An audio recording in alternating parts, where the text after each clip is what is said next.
dibadbaxan oo ahaa mid markaasi looga soo horjeeday shirka maamul sameynta saddexda gobol ee haatan hawlihiisu magaalada Baydhabo ay ka wadaan xubno ka socda xukuumadda federaalka Soomaaliya. isu soo baxan ayaa waxaa soo qaban qaabiyay maamulka Koonfur Galbeed ee Soomaaliya ee lixda gobol ee uu madaxweynaha ka yahay madaxweyne Madoobe Nuno Maxamed ayaa dibadbaxyaasha waxay socod ku mareen wadooyinka magaalada Baydhabo iyagoo markaasi muujinaya kasoo horjeedida shirka dhisida maamulka saddexda gobol. waxaana dibadbaxyaasha la hadlay wasiirka arrimaha gudaha iyo ammaanka mudane Ibrahim Bayow iyo dadweyne kale.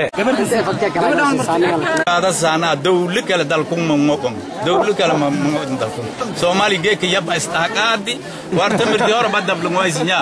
dalka kan umadaha midoobay maysiinka xaq marta qaadan oo hasiinka dhawaayane anago magaaga ka hadalo Koonfur Galbeed wasaaradda arrimaha gudaha ee Koonfur Galbeed mayaha ka dhawaada saana Baydhabo ka dhawaada sinibadaha ka dhawaada wal qobada isin ku sugan Soomaali in insha Allah ay hateen garow iyo gaalka iyo xamar ikismaanyo i Baydhabo in insha Allah ay hateen insha Allah ay hateen Baydhabo ikismaanyo in insha Allah ay hateen Baydhabo iyo xamar in insha Allah ay hateen Baydhabo iyo garow in insha Allah ay hateen Baydhabo iyo gaalka in insha Allah ay hateen Soomaali Koonfur Galbeed oo ligobol ay wadaqin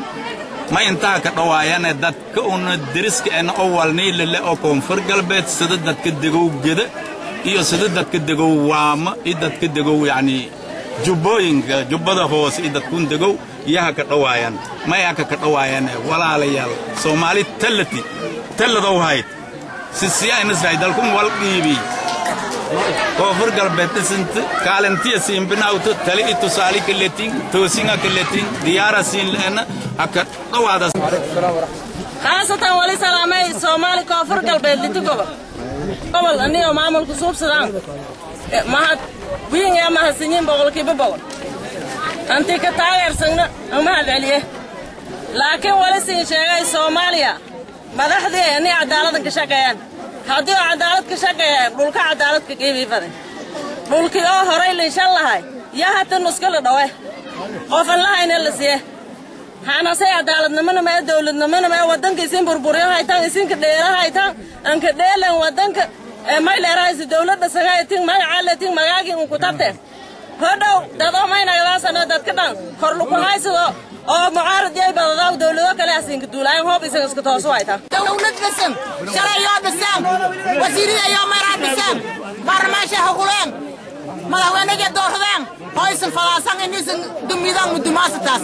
hanbaantaysan wadaan shacabkan langna mayraay miwar lankas garansheeshan shacabkan Koonfur Galbeed idna mashal gooy kartu inti walaslanaan Soomaali sagiibsadaana dadka dhulka abraw injeere amaagna seen lana maal garan midow iyo inta injeere wayla wadanka ka soo hay namanka iska sheegaw dawladda sare